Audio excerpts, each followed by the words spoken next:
Hello guys, I am आकांक्षा तिवारी। आज हम आपको प्राचीन भारत का इतिहास और उसकी विरासत के बारे में आपको बताते हैं। तो प्राचीन भारत का इतिहास केवल राजा महाराजाओं की कहानियों तक सीमित नहीं था, बल्कि ये मानव सभ्यता, संस्कृति, विज्ञान, आध्यात्मिकता के विकास की एक गौरवशाली यात्रा है। प्राचीन भारत के इतिहास का एक सारांश हम पढ़ते हैं। प्राचीन भारतीय इतिहास को मुख्य रूप से निम्नलिखित कालखंडों में विभाजित किया गया है। फर्स्ट है stone age and Indus valley civilisation, मतलब पाषाण काल और सिंधु घाटी सभ्यता।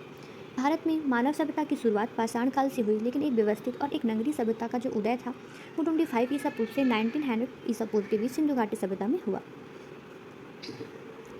इसके जो कैरेक्टरिस्टिक थे, विशेषताएं हैं, हड़प्पा और मोहनजोदड़ो जैसे शहर अपने बेहतरीन नगर नियोजन, टाउन प्लानिंग, जल निकासी प्रणाली और व्यापार के लिए जाने जाते हैं। फिर इसके बाद आता है वैदिक पीरियड, जिसका टाइम पीरियड है 1500 ईसा पूर्व से 600 ईसा पूर्व। इस काल में 4 वेद हैं, ऋग्वेद, सामवेद, यजुर्वेद, अथर्ववेद। उसके साथ साथ उपनिषद और पुराणों की रचना भी हुई है।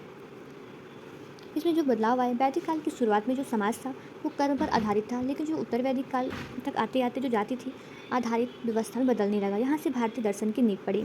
फिर इसके बाद आया जनपद और महाजनपदों, नए धर्मों का उदय हुआ, जिसमें 16 जनपद थे।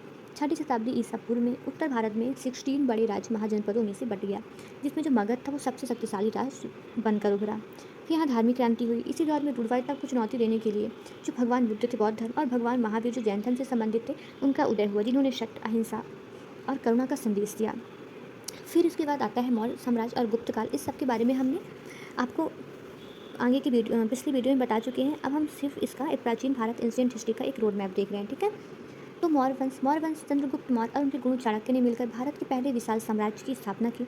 सम्राट अशोक ने कलिंग युद्ध के बाद बौद्ध धर्म अपनाया और शांति व धर्म की संदेश पूरी दुनिया में फैलाया। फिर उसके बाद आ जाता है गुप्त साम्राज्य, जो 4वीं से 6वीं शताब्दी के इस काल को भारत का गोल्डन एज कहा जाता है। इस दौरान कला, साहित्य, विज्ञान, गणित में अभूतपूर्व प्रगति हुई। कालिदास, आर्यभट्ट जैसे बराह मिहिर जैसे कई वीर रचनाकार इस काल की देन है। फिर आता है भारत की जो गौरवशाली विरासत थी। तो प्राचीन भारत की विरासत बहुआयामी है, जिसमें न केवल भारत को बल्कि पूरी दुनिया को एक दिशा दिखाई। जैसे ज्ञान, विज्ञान और गणित की विरासत, शून्य और दशमलव। भारत ने दुनिया को शून्य और दशमलव प्रणाली, डेसिमल सिस्टम दी, जिसके बिना आधुनिक गणित की कल्पना भी असंभव है। खगोल विज्ञान और चिकित्सा, आर्यभट्ट ने गुप्त काल में ही बता दिया था कि जो पृथ्वी है वो गोल है और ये सूर्य का चक्कर लगाती है। चरक संहिता चिकित्सा, सुश्रुत संहिता शल्य चिकित्सा ने आयुर्वेद की मजबूत नींव थी। फिर अध्यात्म और दर्शन, फिलॉसफी, भारत वसुधैव कुटुंबकम, पूरी दुनिया एक परिवार है और सर्वजन सुखाय सर्वजन हिताय के सिद्धांतों की जननी रहा है। फिर योग और ध्यान, जो मानसिक और शारीरिक संतुलन के लिए प्राचीन ऋषियों द्वारा विकसित की गई योग पद्धति आज भी वैश्विक स्तर पर अपनाई जा रही है। फिर कला और वास्तुकला, साहित्य, यूनिवर्सिटीज़, प्राचीन भारत थे वो शिक्षा का एक वैश्विक केंद्र था। नालंदा और तक्षशिला जैसे यूनिवर्सिटी हम देख सकते हैं, जो दुनिया भर के जो छात्र थे वो यहाँ पढ़ने आते थे।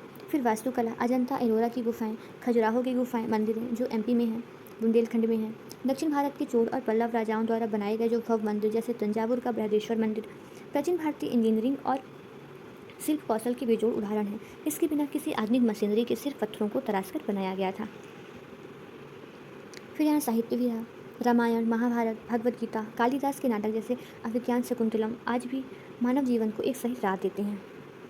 इसका हम कंक्लूजन देख लेते हैं। अगर आपके 10 नंबर में अगर क्वेश्चन आ जाता है तो आप कंक्लूजन लिख सकते हैं ये कि प्राचीन भारत की जो विरासत थी वो सिर्फ इमारतों या किताबों में बंद नहीं है, बल्कि ये आज भी हमारी जीवन शैली, संस्कारों, सहिष्णुता, विविधता में जीवित है। यह एक ऐसी संस्कृति है जो समय के साथ बदली जरूर, लेकिन उसने अपनी मूल आत्मा को कभी नहीं खोया।